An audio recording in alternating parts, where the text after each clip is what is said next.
your storm station forecast with meteorologist Malcolm Byron. Oh, two things going up in the coming days, and that's going to be humidity, and the boost in moisture will eventually lend way to an increase in showers and thunderstorms. Through Friday, that is the main story we're going to be talking about. All has to do with the front, which we've actually been discussing. Now positioned to the south of Baton Rouge. On the north side, we have slightly less humid air. On the southern side, that's where we find the full summer steam. And tonight, that front's going to move north, and we're going to be back on the muggy side of things tomorrow. Now, for the first part of the day, we have sunshine. I don't think we're going to be quite as cloudy as we were this morning.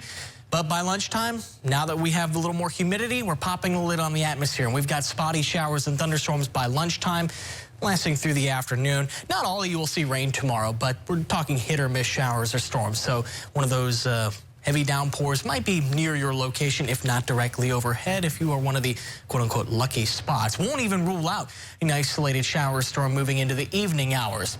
However, moving into Friday, that front to our northeast begins to get a southward kick. And that acting on a lot of moisture is going to result in more showers and thunderstorms. In fact, I think Friday is our busiest day. I mean, even as early as 9 a.m., a few of us could be dealing with some heavy rain and thunderstorms. Then we take the clock into the afternoon, not getting rid of rain just yet. It will not be a washout on Friday, but more than half of us should see some measurable rain at some point. And then moving into Saturday, the front is still to our north, still on the muggy side. And as long as we still remain on the moist side, we have a rain chance. And then eventually late Saturday moving into Sunday, that's when the front kicks south again, allowing another dry air intrusion. So moving into Labor Day and beyond, looks like we should be in another dry stretch. A few things to note about that. We'll feel it.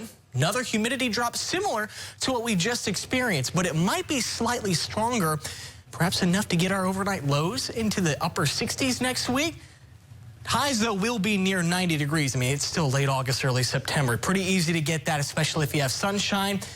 And we have a lack of rainfall during that dry stretch in the Storm Station 7-day forecast, which is on your screen right about now. So we have that peak in rain chances on Friday and Saturday. Then rain chances pretty much fade away Sunday going into Labor Day. And look at that. You can see upper 60s for low temperatures moving into Tuesday and Wednesday of next week.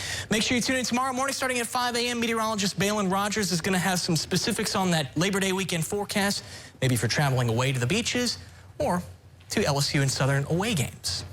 From the Storm Station, we're tracking the tropics. Tropical Storm Fernand hanging on. Can you identify where it is, though? Probably not.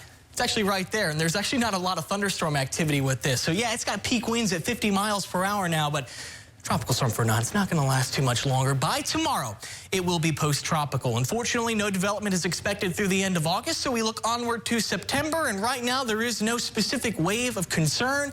But these are the typical origins, September an active month, so we will be on guard at the Storm Station, keeping an eye on things. We'll take a break on the news at 10 o'clock and continue after this break.